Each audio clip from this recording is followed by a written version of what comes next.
Dracula by Bram Stoker. Chapter 22. Dr. Seward's Diary. October 3rd. The time seemed terrible long whilst we were waiting for the coming of Godalming and Quincy Morris. The professor tried to keep our minds active by using them all the time. I could see his beneficent purpose by the side glance which he threw from time to time at Harker. The poor fellow was overwhelmed in a misery that is appalling to see.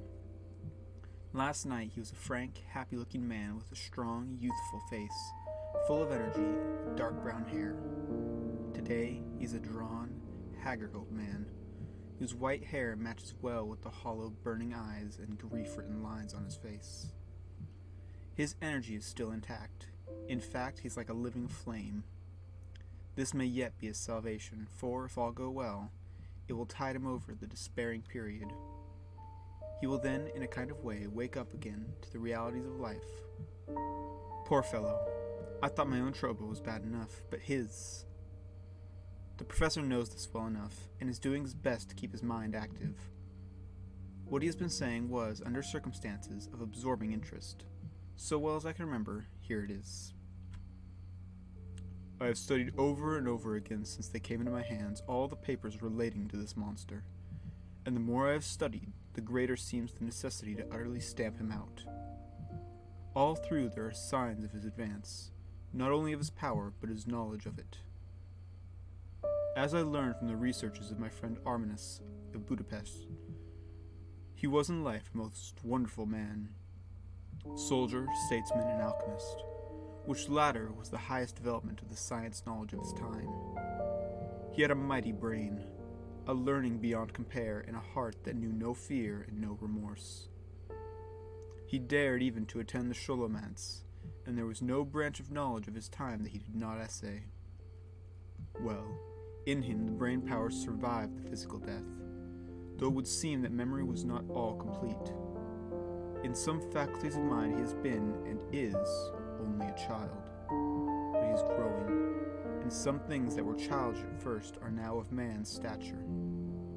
He is experimenting and doing it well, and if it had not been that we had crossed his path, he would be yet, he may be yet if we fail, the father of, or furtherer of a new order of beings, whose road must lead through death, not life. Harker groaned and said, "And this is all arrayed against my darling. But how is he experimenting? The knowledge may help us defeat him." He has all along since his coming been trying his power. Slowly but surely, that big child brain of his is working. Well for us it is, as yet, a child brain, for had he dared at the first to attempt certain things, he would long ago have been beyond our power. However, he means to succeed, and a man who has had centuries before him can afford to wait and go slow. Festina lente may well be his motto. "I fail to understand," said Harker wearily. "Oh, do more plain to me. Perhaps grief and trouble are dulling my brain." The professor laid his hand tenderly on his shoulder as he spoke.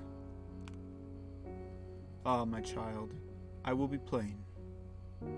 Do you not see how of late this monster has been creeping into knowledge experimentally? How he has been making use of the zoophagous patient to effect his entry into friend John's home? For your vampire, though in all afterward he can come when and how he will, must at first make entry only when asked thereto by an inmate. But these are not his most important experiments. Do we not see how at first all these so great boxes were moved by others? He knew not then, but that must be so, but all the time that his so great child brain of his was growing, and he began to consider whether he might not himself move the box. So he began to help. And then, when he found that this be all right, he moved them all alone. And so he progressed, and he scattered these graves of him, and none but he know where they are hidden. He may have intended to bury them deep in the ground, so only he used them in the night, or at such time as he can change his form. They do him equal well. and none may know these are his hiding place. But, my child, do not despair. This knowledge come to him just too late. Already all his lairs but one be sterilized as for him, and before the sunset this shall be so. Then he have no place where he can move and hide. I delayed this morning so that we might be sure. Is there not more at stake for us than for him? Then why we not be even more careful than him? By my clock it is 1 hour, and already, if all be well, friend Arthur and Quincy are on their way to us. Today is our day, and we must go sure, if slow, and lose no chance. See, there are 5 of us when those absent ones return. Whilst he was speaking, they were startled by a knock at the hall door. The double postman's knock above the telegraph boy. We all moved out to the hall with one impulse, and Van Helsing, holding up his hand to us to keep silent, stepped to the door and opened it. The boy handed in a dispatch. The professor closed the door again, and, after looking at the direction, opened it and read aloud. Look out for D. He is just now, 12:45, come from Carfax hurriedly and hastened toward the south. He seems to be going the round and may want to see you. Mina. There was no pause, broken by Jonathan Harker's voice. Now, God be thanked, we shall meet soon. Van Helsing turned to him quickly and said, God will act in his own way and time. Do not fear and do not rejoice as yet, for what we wish for the moment may be our undoings. I care for nothing now, he answered hotly, except to wipe out this brute from the face of creation. I would sell my soul to do it. Oh, hush, hush, my child, said Van Helsing. God does not purchase souls in this wise, and the devil, though he may purchase, does not keep faith. But God is merciful and just, and knows your pain and your devotion to dear Madam Mina. Think you how her pain would be doubled, did she but hear your wild words? Do not fear any of us, we are all devoted to this cause, and today shall see the end. The time is coming for action. Today this vampire is limit to the powers of man, until sunset he may not change. It will take time for him to arrive here. See, it is 20 minutes past 1, and there are yet some times before he can hither come. Be he never so quick. What we must hope for is that Lord Arthur and Quincy arrive first. About half an hour after we had received Mrs. Harker's telegram, there came a quiet, resolute knock at the hall door.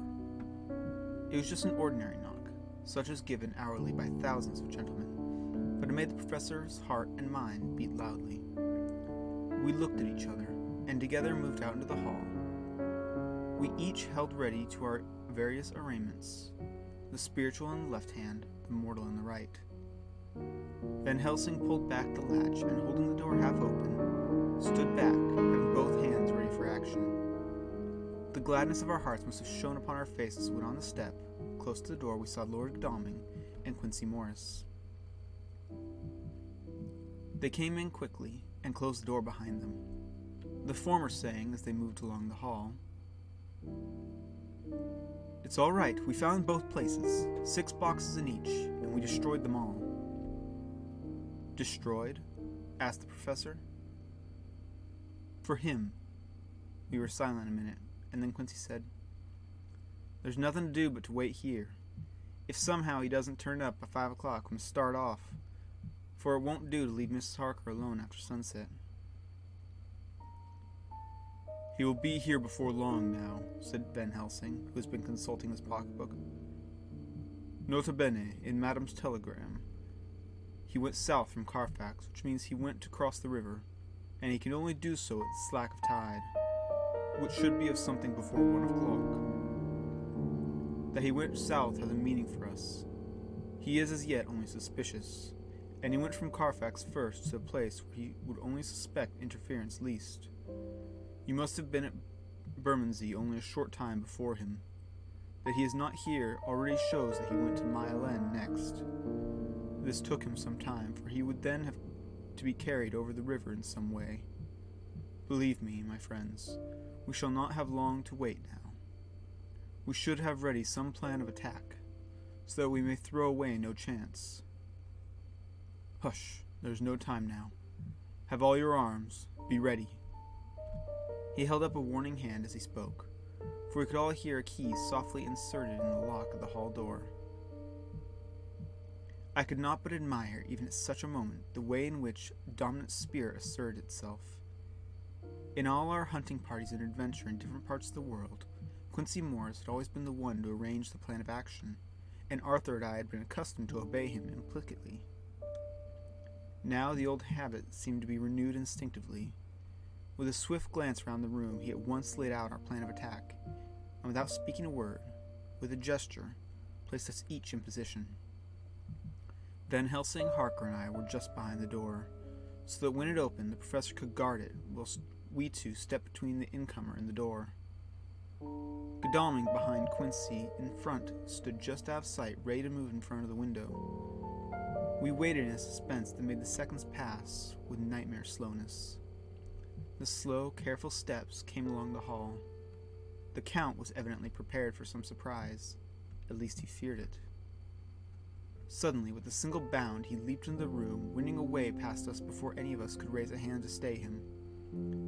There was something so panther-like in the movement, something so unhuman that it seemed to sober us, all from the shock of his coming. The first to act was Harker, who, with a quick movement, threw himself before the door leading to the room in the front of the house.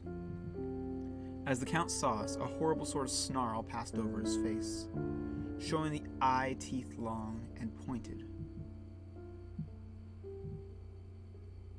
But the evil smiles quickly passed into a cold stare of a lion-like disdain. His expression again changed as with a single impulse, as we all advanced upon him. It was a pity that we had not some better organized plan of attack, for even at the moment I wondered what we were to do. I did not myself know whether our lethal weapons would avail us anything. Harker evidently meant to try the matter, for he had ready his great Kirky knife, and made a fierce and sudden cut at him. The blow was a powerful one. Only the diabolical quickness of the Count's leap back saved him. A second less, and the tremp blade had shone through his heart. As it was, the point just cut the cloth of his coat, making a wide gap whence a bundle of banknotes and a stream of gold fell out. The expression of the Count's face was so hellish that, for a moment, I feared for Harker, though I saw him throw the terrible knife aloft again for another stroke. Instinctively, I moved forward with a protective impulse, holding the crucifix and wafer in my left hand. I felt a mighty power fly along my arm, and it was without surprise that I saw the monster cower back before a similar movement made spontaneously by each one of us. It would be impossible to describe the expression of hate and baffled malignity, of anger and hellish rage which came over the Count's face. His waxen hue became greenish-yellow by the contrast of his burning eyes, and the red scar on his forehead showed on the pallid skin like a palpitating wound. The next instant, with a sinuous dive, he swept under Harker's arm, ere his blow could fall, and, grasping a handful of the money from the floor, dashed across the room, threw himself at the window. Amid the crash and glitter of the falling glass, he tumbled into the flagged area below. Through the sound of shivering glass, I could hear the ting of gold as some of the sovereigns fell on the flagging. We ran over and saw him sprinting unhurt from the ground. He, rushing up the steps, crossed the flagged yard and pushed open the stable door. There he turned and spoke to us. "You think to baffle me, you with your pale faces all in a row like sheep in a butcher's. You shall be sorry yet, each one of you. You think you have left me without a place to rest, but I have more. My revenge is just begun. I spread it over centuries, and time is on my side. Your girls that you all love are mine already, and through them you and all others shall yet be mine. My creatures, to do my bidding, and to be my jackals when I want to feed. Bah!"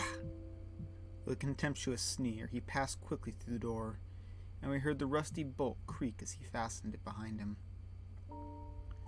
A door beyond opened and shut.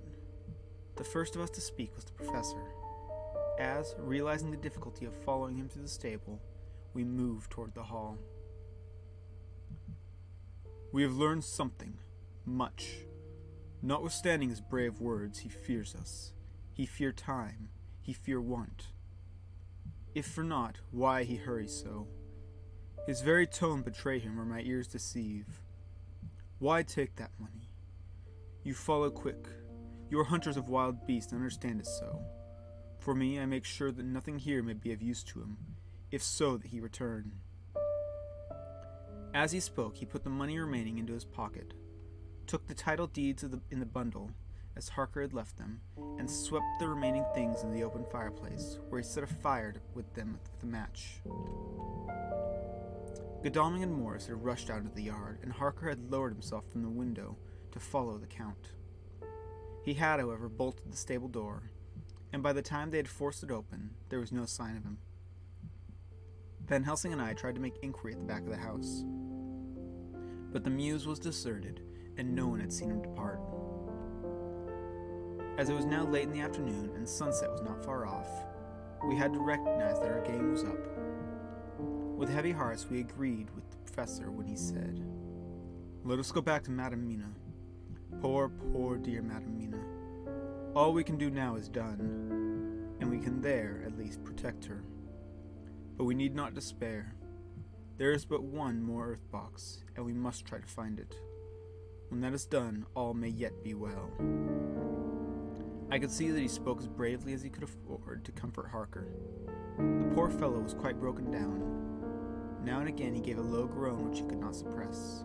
He was thinking of his wife. With sad hearts we came back to my house, where we found Mrs. Harker waiting us, with an appearance of cheerfulness, which did honor to her bravery and unselfishness. When she saw our faces, her own became as pale as death. For a second or two her eyes were closed as she were in secret prayer, then she said, cheerfully, "I can never thank you all enough. Oh, my poor darling." As she spoke, she took her husband's gray head in her hands and kissed it. "Lay your poor head here and rest it. All will yet be well, dear. God will protect us if he so will it in his good intent." The poor fellow groaned. There was no place for words in his sublime misery. We had a sort of perfunctory supper together, and I think it cheered us all up somewhat. It was, perhaps, the mere animal heart of food to hungry people, for none of us had eaten anything since breakfast. Or else the sense of companionship may have helped us. But anyhow, we were all less miserable, and saw the morrow as not altogether without hope. True to our promise, we told Mrs. Harker everything which had passed. And although she grew snowy white at times when danger had seemed to threaten her husband, and red at others when his devotion to her was manifested, she listened bravely and with calmness. When we came to the part where Harker had rushed at the Count so recklessly, she clung to her husband's arm, and held it tight as though her clinging protected him from any harm that might come. She said nothing, however, till the narration was all done, and matters had been brought right up to the present time. Then, without letting go of her husband's hand, she stood up amongst us and spoke. Oh, that I could give any idea of the scene, of that sweet, sweet good woman, in all the radiant beauty of her youth and animation, with the red scar on her forehead, of which she was conscious, and which we saw her grinding out of teeth. Remembering whence and how it came, her loving kindness against our grim hate, her tender faith against all our fears and doubting, and we, knowing that so far as symbols went, with all her goodness and purity and faith, was outcast from God. "Jonathan," she said, and the words sounded like music on her lips, it was so full of love and tenderness. "Jonathan, dear, and you, all my true, true friends, I want you to bear something in mind through all this dreaded time. I know that you must fight, that you must destroy even as you destroyed the false Lucy so that the true Lucy might live hereafter. But it is not a work of hate. That poor soul who has wrought all this misery is the saddest case of all. Just think that will be his joy when he, too, is destroyed in his worser part, that his better part may have spiritual immortality. You must be pitiful to him, too, though I may not hold your hands from his destruction." As she spoke, I could see her husband's face darken and draw together, as though the passion in him were shriveling his being to its core. Instinctively, the clasp on his wife's hand grew closer, till his knuckles looked white. She had not flinched from the pain, which I knew she must have suffered, but looked at him with eyes that were more appealing than ever. As she stopped speaking, he leapt to his feet, almost tearing his hands from her as she spoke. "May God give him into my hand just for long enough to destroy that earthly life of him which we were aiming at. If beyond it I could send his soul forever and ever to burning hell, I would do it." "Oh, hush, hush! In the name of the good God, don't say such things, Jonathan, my husband, or you will crush me with fear and horror. Just think, my dear, I have been thinking all this long, long day of it, that perhaps, some day, I too may need such pity, and that some other like you, and with equal cause for anger, may deny it to me. Oh, my husband, indeed I would have spared you such a thought had it been there any other way. But I pray that God may not have treasured your wild words, except as the heartbroken wail of a very loving and sorely stricken man. Oh God, let these poor white hairs go in evidence of what he has suffered, who all his life has done no wrong, and on whom so many sorrows have come." We men were all in tears now. There is no resisting them, and we wept openly. She wept too, to see that her sweet counsel had prevailed. Her husband flung himself on his knees beside her, and putting his arms round her, hid his face in the folds of her dress. Van Helsing beckoned to us, and we stole out of the room, leaving the two loving hearts alone with God. Before they retired, the professor fixed up the room against any coming of the vampire, and assured Mrs. Harker that she might rest in peace. She tried to school herself to the belief, and manifestly for her husband's sake, tried to seem content. It was a brave struggle, and was, I think, and believe, not without its reward. Van Helsing had placed at hand a bell which either of them was to sound in case of any emergency. When they had retired, Quincy, Godalming, and I arranged that we should sit up, dividing the night between us, and watch over the safety of the poor stricken lady. The first watch falls to Quincy, so the rest of us shall be off to bed as soon as we can. Godalming has already turned in, for his is the second watch. Now that my work is done, I too shall go to bed. Jonathan Harker's Journal, October 3rd to the 4th, close to midnight. I thought yesterday would never end. There was over me a yearning for sleep, in some sort of blind belief that to wake would be to find things changed, and that any change must now be for the better. Before we parted, we discussed what our next step was to be, but we could arrive at no result. All we knew was that the one earth box remained, and that the Count alone knew where it was. If he chooses to lie hidden, he may baffle us for years, and in the meantime, the thought is too horrible. I dare not think of it even now. This I know, that if ever there was a woman who was all perfection, that one is my poor, wrong darling. I love her 1,000 times more for her sweet pity of last night, a pity that made my own hate of the monster seem despicable. Surely, God would not permit the world to be poorer by the loss of such a creature. This is hope to me. We are all drifting reefwards now, and faith is our only anchor. Thank God Mina is sleeping, and sleeping without dreams. I fear what her dreams might be like, with such terrible memories to ground them in. She has not been so calm within my seeing since the sunset. Then, for a while, there came over her face a repose which was like spring after the blasts of March. I thought at the time that it was the softness of the red sunset on her face, but somehow now I think it has a deeper meaning. I am not sleepy myself, though I am weary to death. Somehow I must try to sleep, for there is tomorrow to think of, and there is no rest for me until... Later. I must have fallen asleep, for I was awakened by Mina.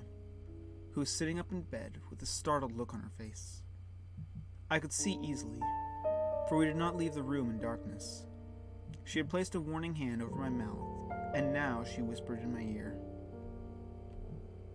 "Hush, there's someone in the corridor." I got up softly and, crossing the room, gently opened the door.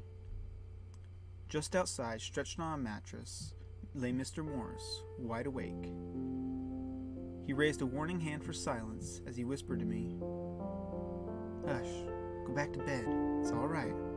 One of us will be here all night. We don't mean to take any chances." His look and gesture forbade discussion, so I came back and told Mina. She sighed, and positively a shadow of a smile stole over her poor, pale face as she put her arms around me and said softly, "Oh, thank God for good, brave men." With a sigh, she sank back again into sleep.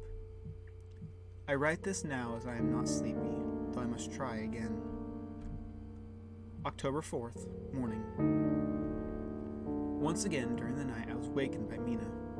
This time we had all had a good sleep, for the gray of the coming dawn was making the windows into sharp oblongs, and the gas flame was like a speck rather than a disk of light. She said to me hurriedly, "Go, call the professor. I want to see him at once." "Why?" I asked. "I have an idea. I suppose it must have come in the night and matured without my knowing it. We must hypnotize me before the dawn, and when I shall be able to speak. Go, quick, dearest, the time is getting close." I went to the door. Dr. Seward was resting on the mattress, and seeing me, he sprang to his feet. "Is anything wrong?" he asked in alarm. "No," I replied, "but Mina wants to see Dr. Van Helsing at once." "I'll go," he said, and hurried to the professor's room. 2 or 3 minutes later, Van Helsing was in the room in his dressing gown, and Mr. Morse and Lord Godalming were with Dr. Seward at the door asking questions. When the professor saw Mina smile, a positive smile ousted the anxiety of his face. He rubbed his hands as he said, "Oh, my dear Madam Mina, this is indeed a change. See, friend Jonathan, we have got our dear Madam Mina, as of old, back to us today." Then, turning to her, he said cheerfully, "And what am I to do for you? For at this hour you do not want things for nothing." "I want you to hypnotize me," she said. "Do it before the dawn, for I feel that then I can speak, and speak freely. Be quick, for the time is short." Without a word, he motioned her to sit up in bed. Looking fixedly at her, he commenced to make passes in front of her, from over the top of her head downward. With each hand in turn, Mina gazed at him fixedly for a few minutes, during which my own heart beat like a trip hammer, for I felt that some crisis was at hand. Gradually, her eyes closed, and she sat, stock still. Only by the gentle heaving of her bosom could I know that she was still alive. The professor made a few more passes and then stopped, and I could see that his forehead was covered with great beads of perspiration. Mina opened her eyes, but she did not seem the same woman. There was a faraway look in her eyes, and her voice had a sad dreaminess, which was new to me. Raising his hands to impose silence, the professor motioned me to bring the others in. They came in on tiptoe, closing the door behind them, and stood at the foot of the bed. Looking on Madame Mina, not to see them. The stillness was broken by Van Helsing's voice speaking at a low level, which would not break the current of her thoughts.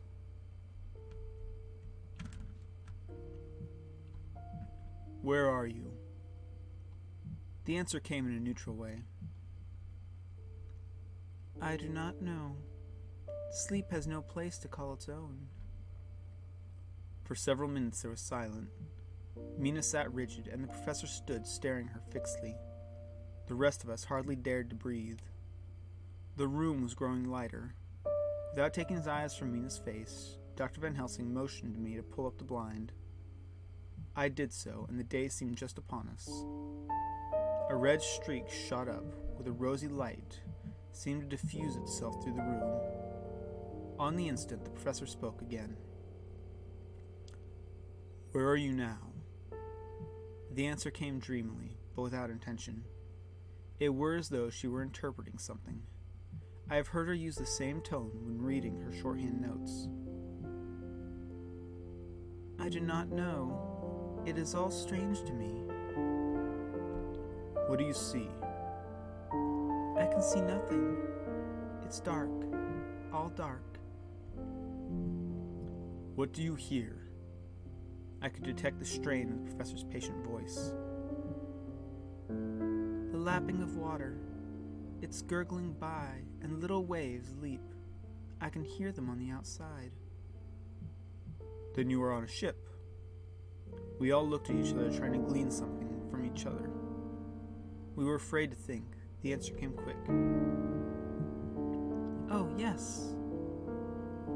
What else do you hear? The sound of men stamping overhead as they run about. There's the creaking of a chain and the loud tinkle as the check of the capstan falls into the ratchet. What are you doing? I am still. Oh, so still. It is like death. The voice faded away into a deep breath as of one sleeping, and the eyes opened again. By this time the sun had risen, and we were all in a full light of day. Dr. Van Helsing placed his hands on Mina's shoulders, and laid her head down softly on her pillow. She lay like a sleeping child for a few moments, and then, with a long sigh, awoke, and stared in wonder to see us all around her.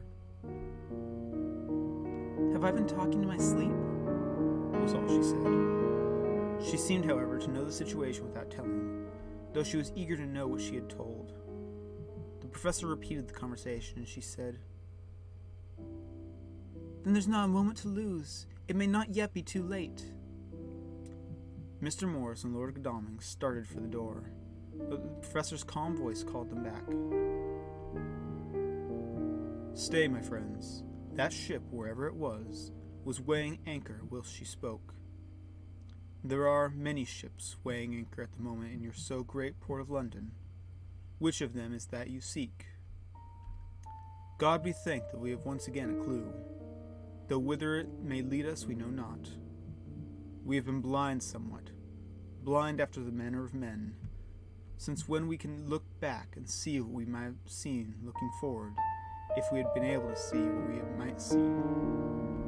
Alas, but that sentence is a puddle, is it not?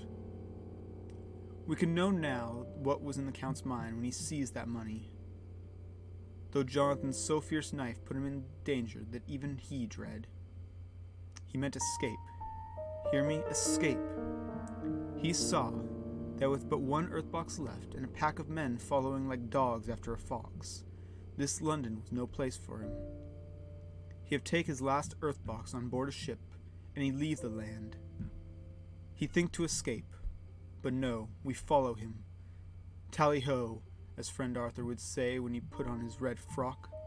Our old fox is wily, oh so wily. We must follow him with wile.